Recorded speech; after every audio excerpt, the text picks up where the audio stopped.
Don't be ashamed to learn things that you need to know. Here's Sexplanations with Dr. Doe. Sexplanations Podcast, episode 17. I'm Dr. Lindsay Doe, clinical sexologist and host of the YouTube channel Sexplanations.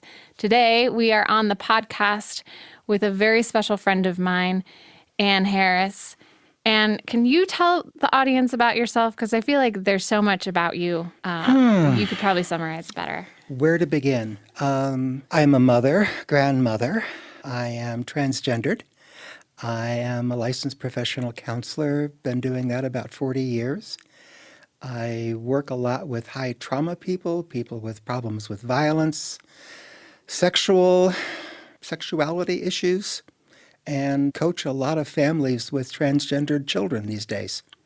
Wow, you're doing so many cool things in the community. Yeah, it's just out there. And we got a new nonprofit going, which is slowly going to begin a series of talks at the public library. Ooh. Last year we did polyamory with Elizabeth Sheff and some Awesome. other guests. And this year we're going to go back to how to raise children and how to become an askable parent, for which I may invite you to come down and participate a little bit. I would love to. Great. Wow, what a special thing you're doing.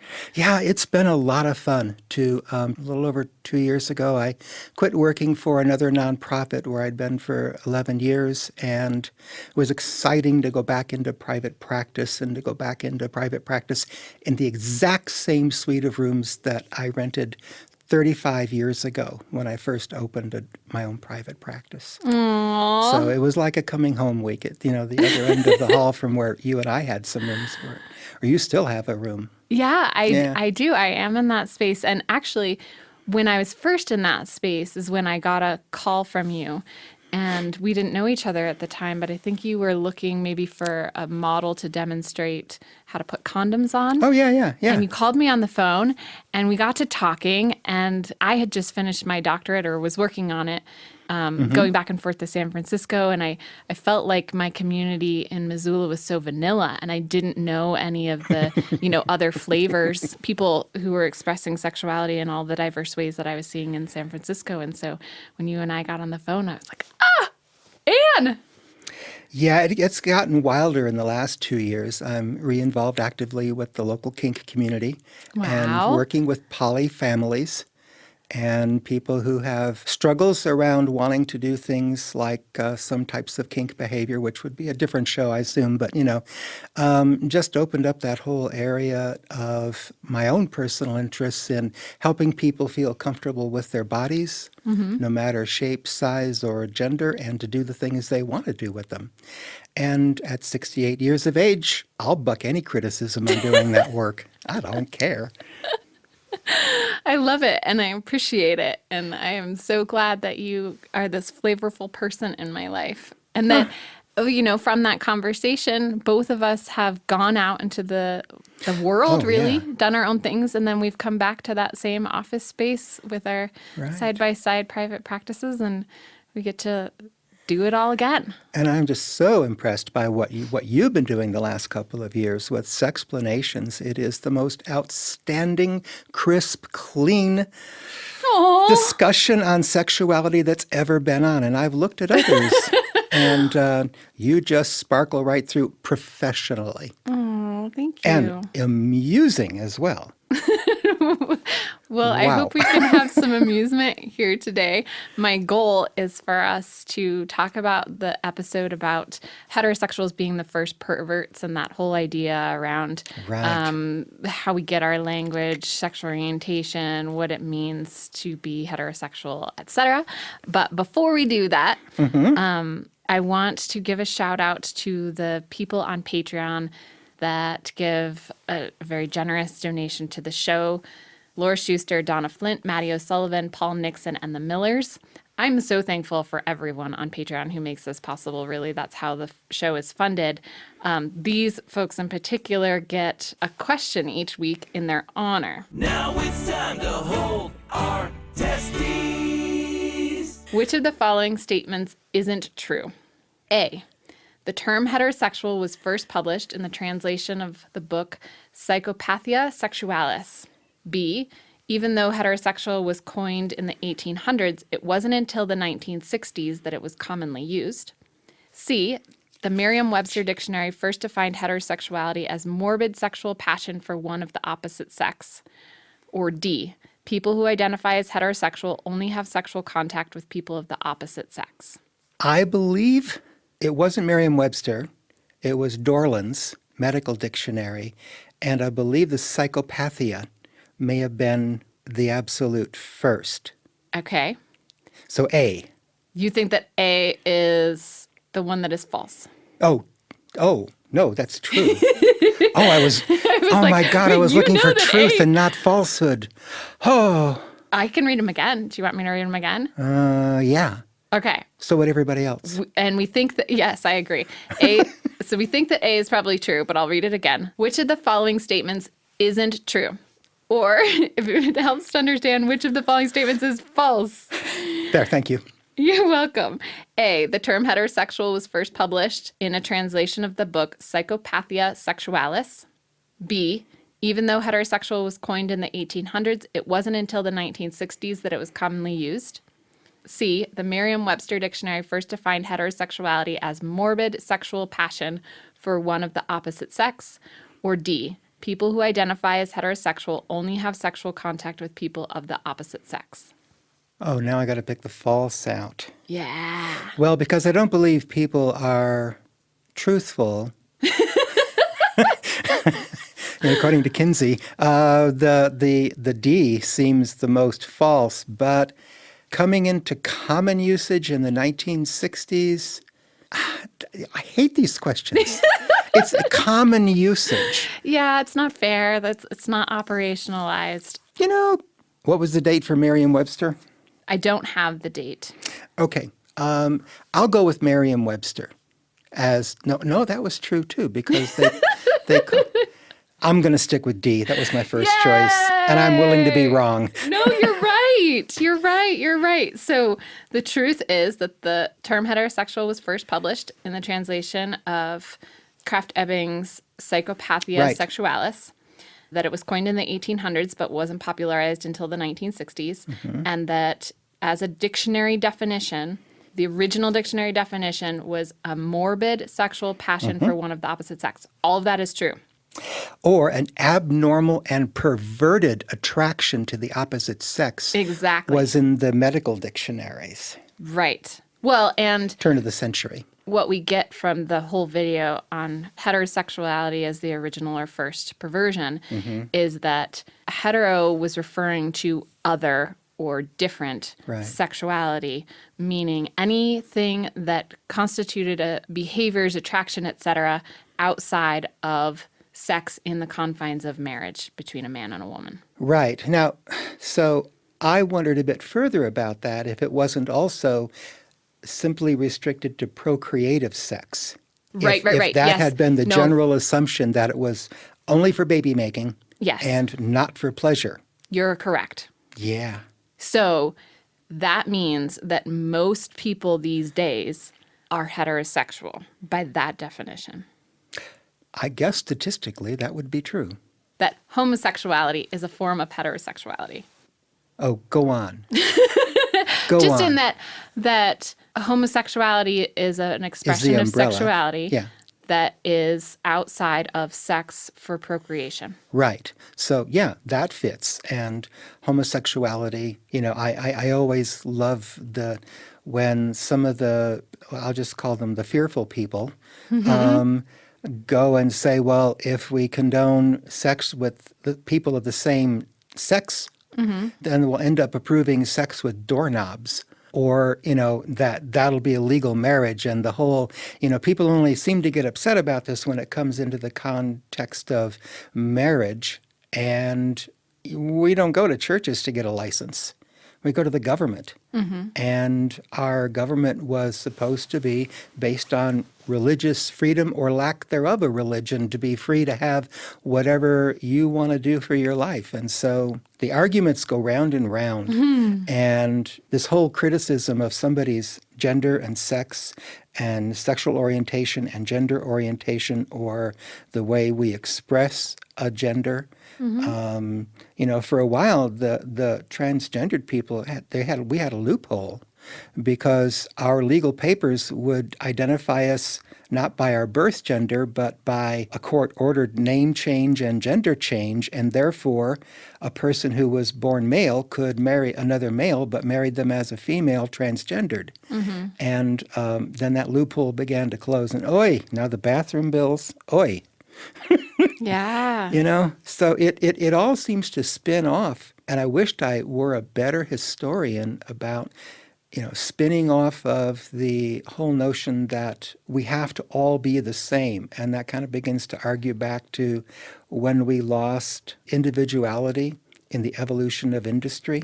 Tell me more. And the education system began to educate people as if they were getting ready to be made machine parts, kind of like Pink Floyd did in Another Brick in the Wall video, and their music reflecting that, we have a culture that became mechanized and not varied, because I know that when people work the land in an agrarian economy, you've got to be prepared to sharpen steel, plant a seed, weed a garden, harvest a garden, store the products from the garden. You have to do so many different things, which now in a mechanized agrarian economy is all specialized. A person only does the weeding, the fertilization, the harvesting, the storage, the marketing, and all that. All of that used to be, I pick my vegetables, I load them on my wagon, I go to town and I sell my vegetables, and I get paid in maybe chickens or, the coin of the realm. But there was a time when we didn't expect people to have to be narrowly defined as, I do code writing, and I only do code writing for these computers using this language, and I'm specialized in that, or I'm a teacher and I only teach science, or I was trained to put the bumper on the Ford as it came down the line. I don't do steering wheels, I don't do brake lights, I do the bumper, and just on this, so much specialization and identification, and the sexuality just seemed to fall for people into the binary. It fell into you're male or you're female, or we don't know what to do with you, which left, I think, 1 in 1,000 births in space, because 1 in 1,000, I think, is the statistic for people born with a sexual anomaly as part of their physiology. I think that was the most recent statistic I read, which makes that much more common. Oh, yeah. Well, my guess is that it's even more common than that. But yeah. Well, 1 in 1,000 is pretty high. Yeah. You're referring to intersex individuals? Yeah, intersex individuals, and who aren't necessarily visibly identified as that. So heterosexuality, homosexuality, you're either, what they used to call AC or DC. You're one brand of this or one brand of that. And we don't allow for all the colors in the rainbow, to be a part of our sexual expression, our sexual identity, and the way we choose to display not just our sexuality and our preferences, but also our gender identity. I'm seeing an increasing number of people, and this is confusing for others. It gets confusing for me when a client walks in, a new client, and I can't tell from the minute they walk in the door what gender they were born, or maybe if they're wanting to change gender. Just don't know. And this is true of the 14-year-olds that come with their parents, or some of the adults that I see who are defining themselves as gender fluid or gender binary. And that really is going to change these loops about heterosexuality and homosexuality. If people are living as one gender, but their genital configuration doesn't match the way they're living, but they don't care because they're going to love who they're going to love. And the configuration of their partner may be irrelevant to them. And it throws this hetero-homo thing out the window. Yay! Well, yeah. People get to be people. And yet we have, in preparation for some of our podcasts, we have what we call front porch talks. And a couple of the volunteers come over and we turn on the recorder and we just free-form thought. And yesterday we were getting on to the effect of social media on anger and social media on extended thought. What do you get? I've never tweeted, but I think you get, or I've never Twittered or whatever it is, 146 characters or something. It's not very much thought that goes into that expression. Mm-hmm. And it's kind of like, I wish those people would write haiku in preparation for doing a tweet, because then they could maybe put some actual linguistic meaning and thought behind what they're putting out. But that goes around so fast and adds to the social anger mill. And it is a very excitable emotion within human beings, which gets back to part of my earlier career work of working with anger management with people, which was all, we mentioned language a while ago. It's all about getting somebody to slow down their limbic fight or flight response, to engage enough of their thinking to respond instead of react to a perceived threat. And for the people I work with, both males and females that went through my classes, the people who get that really get it. They've come up to me on the street later and said, my life changed because I began to listen to my own thinking. There's fancy words for that, dialectical behavioral therapy and all that, but I didn't bother with introducing it with the high-minded stuff, because most of the people I worked with, very few of them had college educations. Their language was high school, graduate level, and so we got it down to very basic rules that help them survive better and to listen to their own internal dialogue and how that directs our behavior. I like it. Okay, how's that for a ramble? I don't take it as a ramble. I really appreciate it. What I am learning is that there's possibly this cultural reason that we started categorizing people, and that the body parts we have maybe got caught up in that somebody who is assigned male or female or intersex at birth will then have a gender that is non-binary or genderqueer or gender fluid, et cetera, and that is going to mess with the kind of legislation that we have about who gets to be with whom, and it's just going to crack open these boxes, and it's going to be this wonderful experience. And what else did I take away? Oh, that maybe Twitter is not a full way to have these conversations, because we are responding to each other in these terse and aggressive ways rather than investigating how we might be fighting what is put on Twitter, or we may be running from it. And so you want us to have a larger conversation. Here we are. A larger conversation, and appreciating real thought. Where do our cliches and things come from? Where do people get off telling anybody what they can or cannot do with their own bodies? Yeah, I mean, that's really cracking it open. Where does that authority come from? I kind of don't get that. I grew up in the 50s and 60s. We were certainly more contained back then. More contained. Oh, yeah. And certain evolutions change things. I was going over the history of birth control because I've always been very proactive with Planned Parenthood and, being able to plan pregnancies and helping people get access to birth control.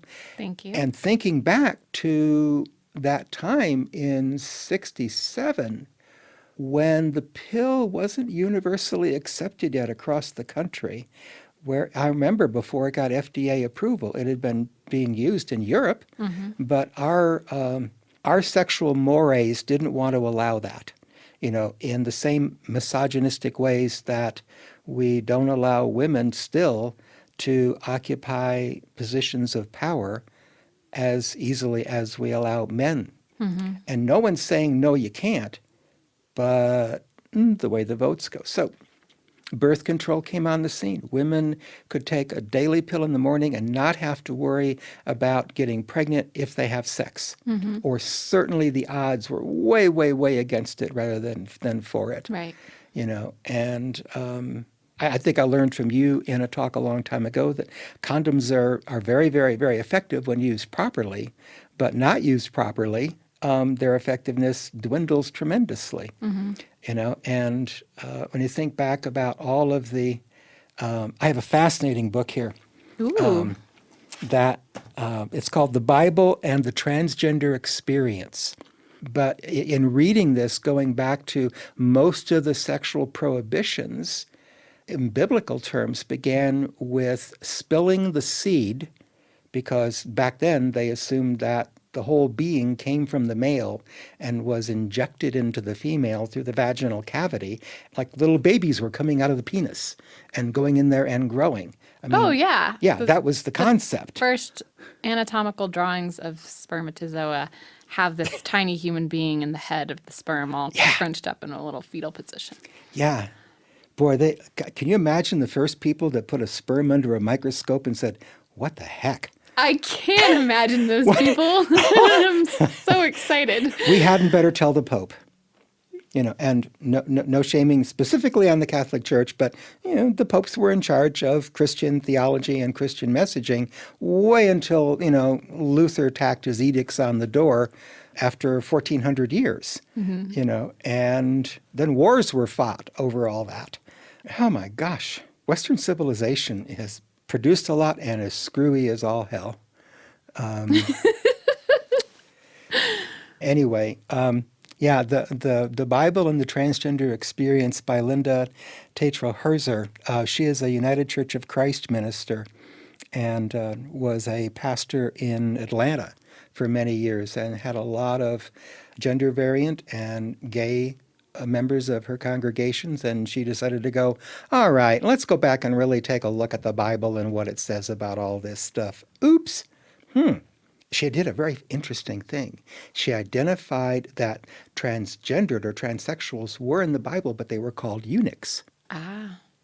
And there were prescriptions in the Old Testament about eunuchs were not allowed to handle the holy meal, and they couldn't be welcomed into the kingdom and the tribe. And, but when you put it in the cultural context of a small tribe of Israelites trying to survive among these larger other political tribes, and that to try to keep your tribe as productive as possible with new humans, then it made sense that we don't want these in here. We only want fertile men and fertile women, and actually address that.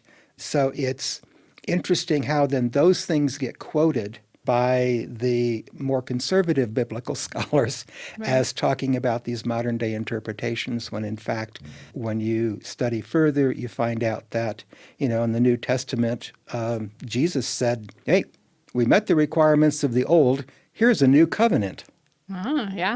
And Peter and Paul, in their letters to the Corinthians and the Philippians and all of those, and Acts, they go out and they say, let the eunuchs in. I mean, my understanding of eunuchs is that they were very important to the choir because you needed young people singing like prepubescent Justin Bieber. Yeah. But in the pre-church, that wasn't even there. But it was, these are the parts of the Bible that get ignored as, may I say, unique individuals with unique genital configurations have always been a part of the culture. And there was a time in history around 200 AD and 100 AD where they were actually accepted into the church.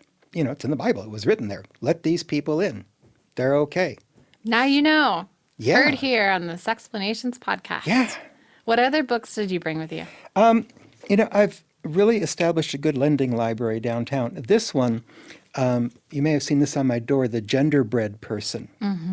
And you can Google The Genderbread Person and get access to the book Social Justice Advocate's Handbook, A Guide to Gender, written by Sam Killerman, who was a comedian and kept doing lots of jokes about gender and finally said, why they're so funny is people don't know what he's talking about. So he began writing a book, and he explained it as attraction is from our heart, who we have sex with is in our genitals, who we identify as is our brain, and our expression is the whole genderbread person. And so it's such a simple way to explain it to people. And it's one of the things that I give parents to say, You have a gender questioning child. I don't know where that's going to end up when the youngest has been 3. And the parents have allowed them to define their gender as they go along in school. They're now in 1st grade. And this was a genitally configured male who, from the time they could say the word boy or girl, they said, "I'm a girl." And the parents were a little freaked out, but they worked with the grandparents and the parents, and they re-educated the family that people maybe get to just choose how they want to express themselves. And has nothing to do with whether or not they will procreate with or who they'll procreate with, or if they'll even stay static in that gender identity across time. So genderbread like gingerbread, and has cute picture of a cookie on it. Yeah, and the raising the transgender child. This is by Michelle Angelo and Alyssa Bowman. And I began to get, I also have some for teachers, because I have some transgendered female to male students going to one of the local high schools. I'm going to be circumspect about that, and which school anyway. But at one of those schools, teachers follow these now identified students into the bathroom they go to. Yes. And monitor them while they're there. And in another high school, no such nonsense, not even in the locker room. And because the students are there to learn, get an education, fulfill their requirements, get their high school ticket, and go on to life after high school. And they just simply want the permission and the ability, which they should have, to pee where they want to pee in peace. Right. But there is now a petition circulating statewide to gather signatures to create a ballot measure to restrict public bathrooms, including schools, to what's on your birth certificate. That's bullshit. Well, it is. It seems totally unenforceable. And of course, the people putting it forward, it got rejected by the legislative somebody's office who said, you don't even say how much this is going to cost. You don't say how you're going to enforce it. I don't even think they put a penalty phase on there. There's a lot required to write a law. You just don't express your belief and it becomes law. Thank God, Right. or we'd be living in Margaret Atwood's world of The Handmaid's Tale, which made a huge comeback this year, finally made it to Starz or one of the networks. But, it's a book written back in 80 something. I don't remember when she published. I don't know either. But, are you familiar with the tale? I am not familiar with the tale. I am familiar with the actor who plays Martin Sheen's daughter in West Wing, which I'm currently very into. So, we're back watching Will and Grace again because there's a new, 20 years later, they're redoing Will and Grace with the same cast. Which will be so great. socially interesting to see. But The Handmaid's Tale is that there's a coup and the politicians with religious authority take over the country under a conservative umbrella. And one of the things that happened was we so polluted the environment that fertility became a huge issue. We weren't not able to replace our population. And only certain people were impregnatable. Of course, they blamed it on the women, but it turns out it was the men who were also going sterile. And so any woman proven to be able to carry a child to term becomes a handmaid to the rich and powerful men who are married, but in the Old Testament terms, they have, the patriarchs often had children on their servants so they could increase the size of the tribe. So fiction-based and nonfiction. Yeah, but a totally oppressive society until you realize, and that the rich guys still get to go to nightclubs and fool around and do all these things in secret. And it creates this, hierarchical and, people are, if you have a same-sex relationship, you are tortured, hung, and then your body's hung on a wall. It's called The Wall in the book. It is a frightening visitation on what would happen if we became as conservative about the way people lead their lives, driven by misinterpretations of a loving God through a Bible, in some of the same ways that those crimes are currently punished now in educated countries like Iran, where they still stone people to death for their sexual choices and the way they are sexually. And Iran's not a third world country. Neither was, well, we're kind of good at bombing certain countries back into the Stone Age and disrupting their cultures rather than trying to work alongside them. But in any case, I don't want to wander into those weeds. I am not, those aren't my weeds. I just look at them and go, We're getting all sorts of smarter here. whoa. Heavy. But comes down to it. A person ought to have control over their genitals and what they want to do with them and with their gender identity. Like I said, I have a brand new grandchild. Mm-hmm. Her name is Elizabeth Rose, Rose for short. She is adorable and quite cranky when not fed and or wet at all. I had the pleasure of a couple of whole days with her, and she's, who knows? Elizabeth, although as far as you can tell, is female. I don't know what gender that this child will be when they grow up. Right. And that's really difficult for parents because, you tend to project your life in concert with a child's life. Mm-hmm. I am the parent of this daughter. I am the parent of this son.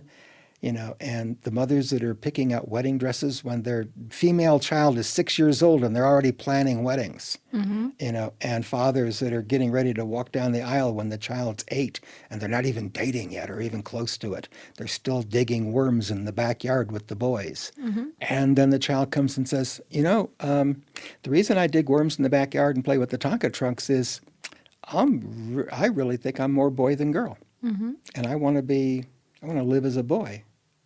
Oh my God, freak out. Which hopefully you're seeing less of, though, as awareness increases and education increases, people embracing that movement. Or what I think we're going to end up seeing is a total reformation of language where we're not using terms like male, female, gender, biosex, heterosexual, homosexual, asexual, et cetera. That's all going to be reformatted because we're coming from mistakes in our language that are built on mistakes in our language, et cetera, and they're not grounded in what we know about human diversity.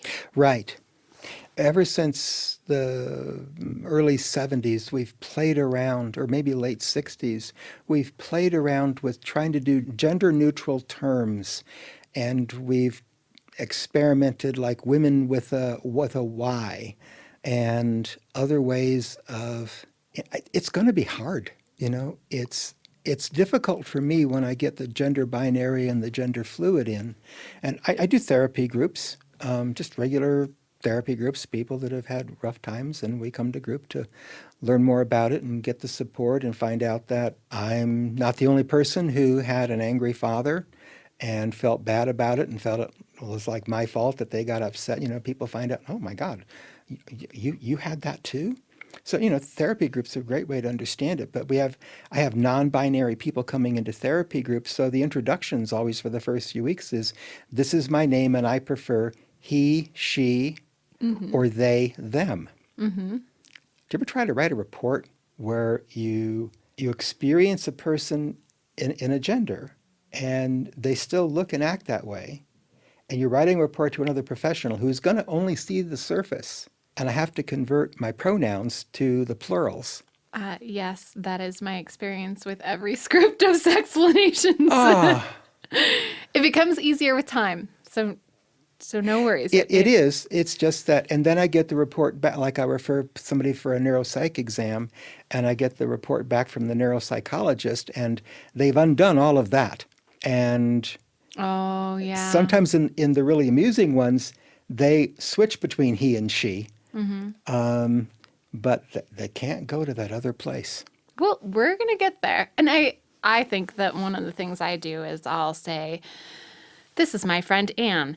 Anne is sitting on the couch. Anne is wearing a green sweater. And so instead of using pronouns, I'm just repeating the person's name over and over, which is also an unfamiliar in writing to a lot of people for them to read that.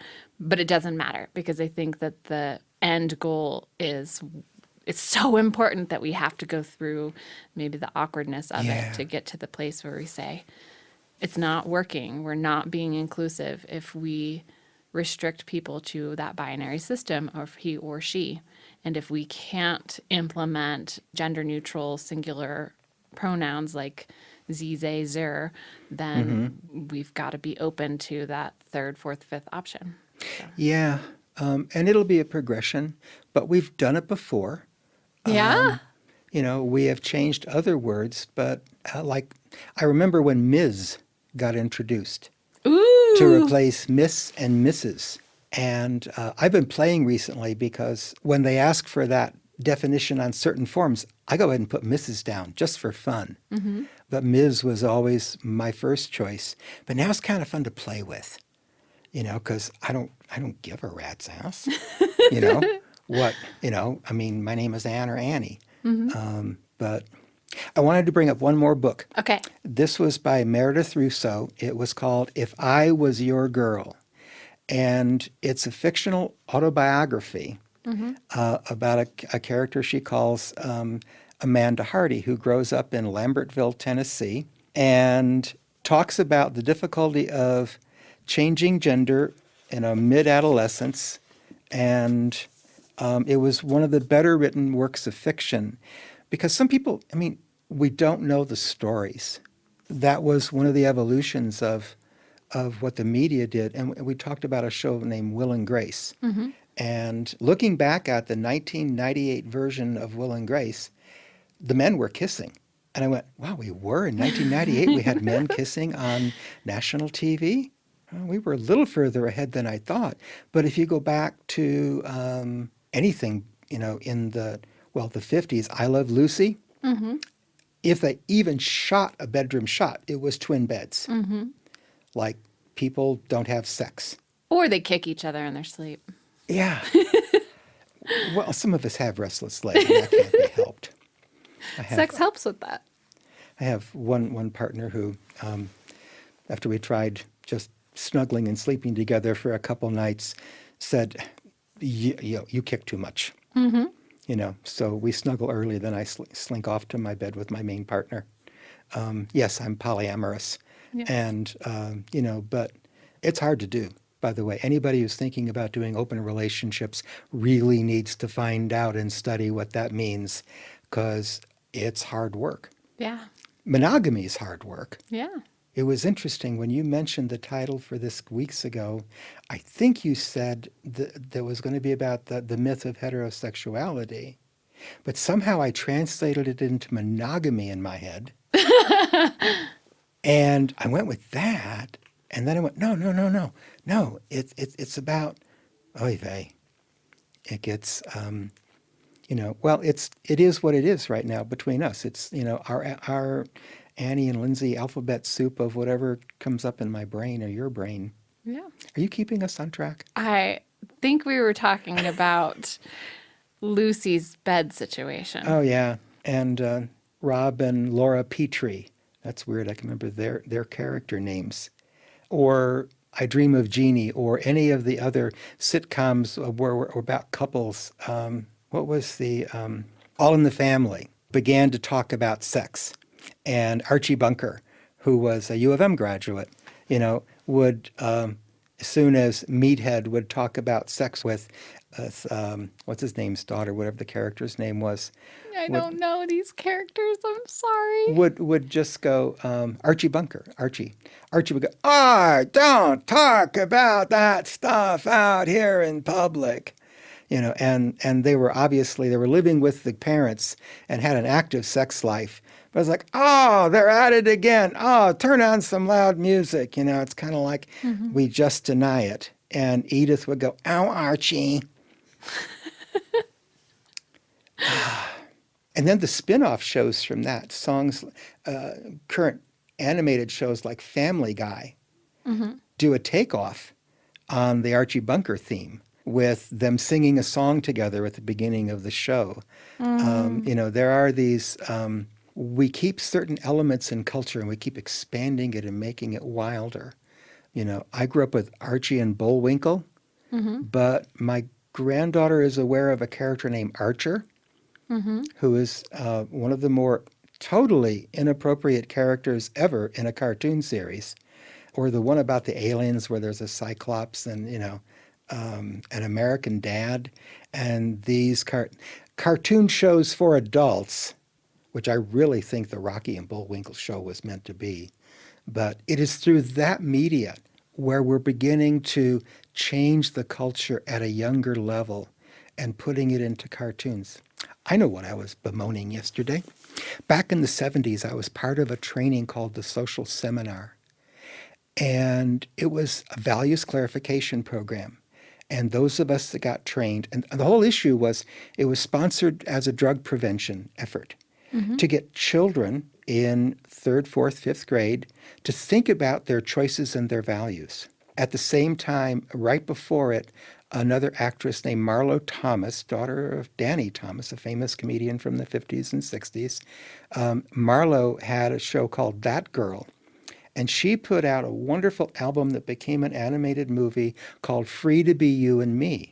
You giving me a blank. You familiar with that? Yes, yeah, I'm right there with you. Okay, Free to Be You and Me. And it was a whole, like Rosie Greer was singing a song on the album about It's All Right to Cry. This great big husky football player, in a video going, it's all right to cry. Crying gets the sad out of your eyes. And he wasn't even as melodic as I am, but, and so it attacks so many stereotypes. And then as the more liberal way of thinking about, let's have discussions about things we hold to be true and see if we really want to hold them to be true still. Then we had the Maybelle Morgans of the world emerge, How to Keep Your Man. And it was all about the homogenous heterosexual life as good because it's Christian, was the whole promotion thing. And so this effort to try to get values clarification as part of the regular school curriculum, even in Montana, it got unfunded overnight. Yeah. Just stopped. It wasn't on sexuality or religion. It was things like getting kids to think about the environment and making smart choices. This is 1973, way before the words global warming were even on the palette. There was an effort by people to get us to think responsibly about the environment and about our choices and how to be a good friend, which is, of course, where all good relationships begin anyway. And we blew it. We're still working on it, I think. Some of us. Well, I have this crew of volunteers that have been listening and reading the stuff. I go, you never heard of these feminist singers, but you should give them a listen. And they've been giving me some of the metal music to listen to, which isn't easy for me. You're trading. Yeah. And catching up and going, oh, okay. I hear the same theme, just done in a gravelly voice by an angry person. It sounds angry to me anyway. Well, so part of the show is group Kegels.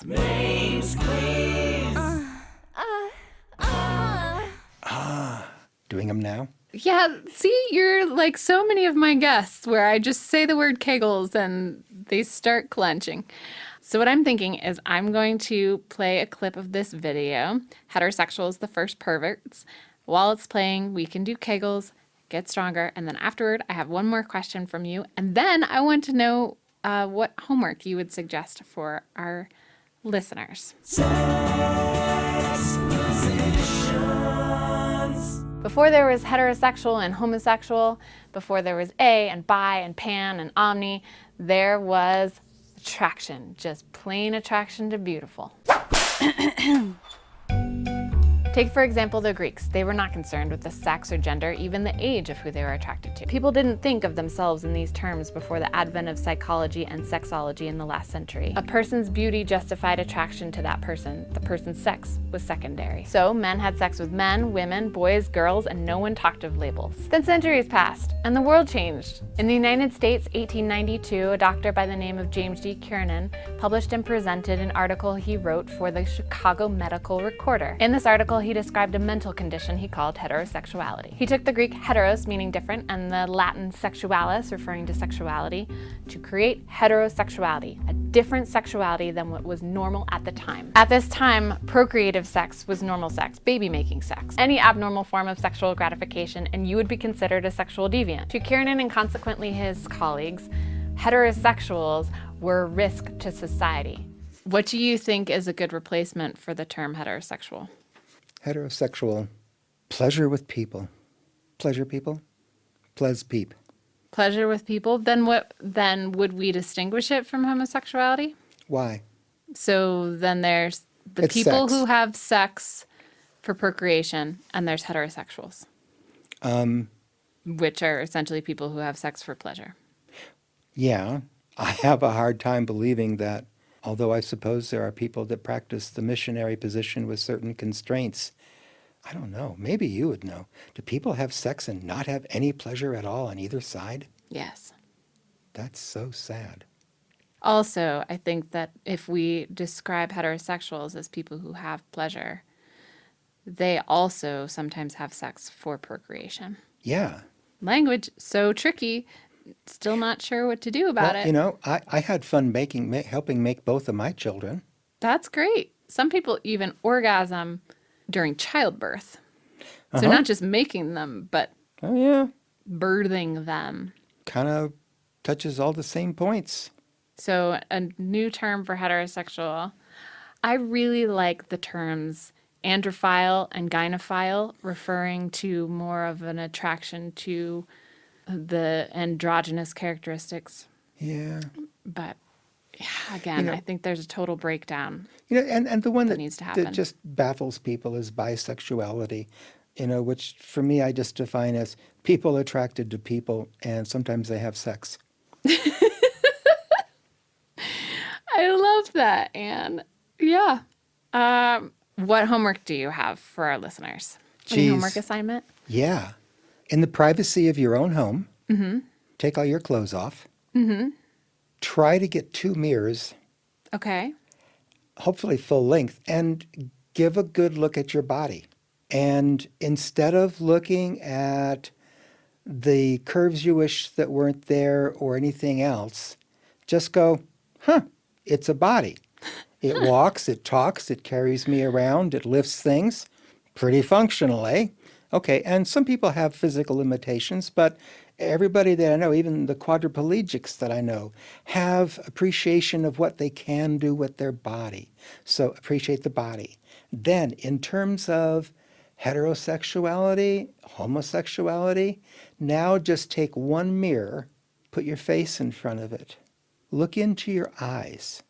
Not your eyebrows, not your eyelashes. Look into your eyes like a lover would look into your eyes. And take one hand and put it on your cheek like a lover would touch your cheek. And if you can, sincerely say this, I love you. I really, really love you. All of your things that don't always work out right matter nothing to me. I love you. Okay. That's so sincere. Well, it is so hard to do Yeah. when you're being very genuine, to look in your own eyes like a lover would look into your eyes, and to caress yourself gently, and to give yourself unconditional love.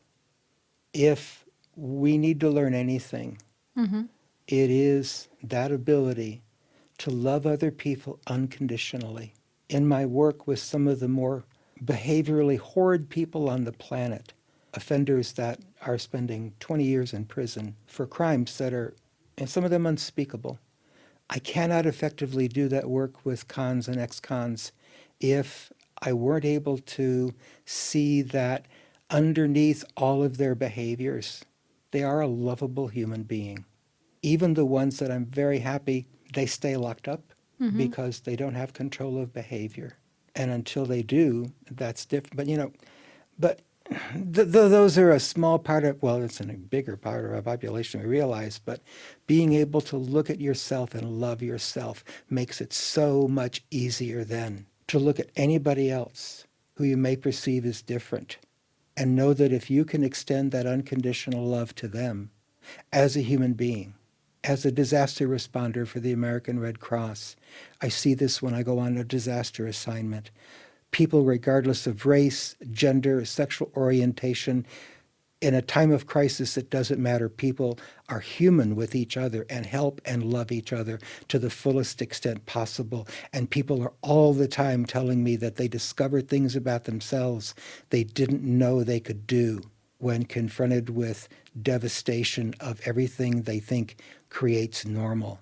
And then they meet their neighbors for the first time as they're trying to even figure out, was this my house or your house? Because the cement pads all look the same when everything's been carried away by a storm.